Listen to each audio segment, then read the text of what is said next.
గత వారం రోజులుగా మీ మీద వరుస కేసులు పెడుతున్నారు. దీన్ని ఎలా ఎలా ఎదుర్కోబోతున్నారు? ఎదుర్కొనేది లేదండి. అది ఎలా ఎదుర్కోవటం అంటే లా ప్రకారం వెళ్తాం కదా. ఏమని చెప్పారో వరుస కేసులు అంటే వేరే వేరే చోట్ల సేమ్ కేసు పెడుతున్నారు, వరుస కేసులు కాదు. యా సార్ ఈ కేసులను కూడా మీరు థ్రిల్లింగ్ ఎంజాయ్ చేశారా? అంటే మీరు నేను నేను లైఫ్లో ప్రతిదీ ఎంజాయ్ చేస్తాను. యా సార్ నెక్స్ట్ మీ మీద ఇట్లా వరుస కేసులు పెడితే ఎలా ఎలా తీసుకుంటారు? అంటే అది నేను చెప్పాను కదా, లా ప్రకారమే కదా. ఎవరు ఏ కేసు అయినా కూడా ఎవడైనా లా ప్రకారమే తీసుకుంటాడు, వేరే విధంగా తీసుకోవడానికి ఏమి ఉండదు అక్కడ. సార్ మీరు ఏం చేయకపోయినా కూడా మీరు పారిపోయారని కొన్ని మీడియా సంస్థలు కొంతమంది ప్రచారం చేశారు. వీళ్ళ మీద ఎలాంటి యాక్షన్ ఏమైనా తీసుకున్నారు? అంటే నాకు టైం ఉంటుందా లేదా అని పర్సూ చేయడానికి అని ఆలోచిస్తాను. ఎందుకంటే నేను నా పనులన్నీ వదిలేసి వాళ్ళ కేసు వీళ్ళ కేసు అని వెళ్తాము.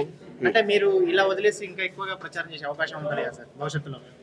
అంటే ఇప్పుడు నేను బయటకు వచ్చి మీడియా ఇంటర్వ్యూలు ఇస్తున్నా, లైవ్లకి వెళ్తున్నా, ఇక్కడ ప్రెస్ మీద పెడుతున్నా. ఇప్పుడు కూడా నేను పారిపోయాను, ఇంకా అంటే ఇంకేం లేదు.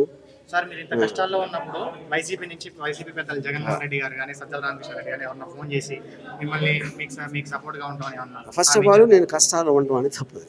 నేను చాలా సుఖంగా ఉన్నా. పాయింట్ 1. ఓకే, పాయింట్ 2, వాళ్ళు ఎందుకు చేస్తారు, ఎందుకు చేయాలి?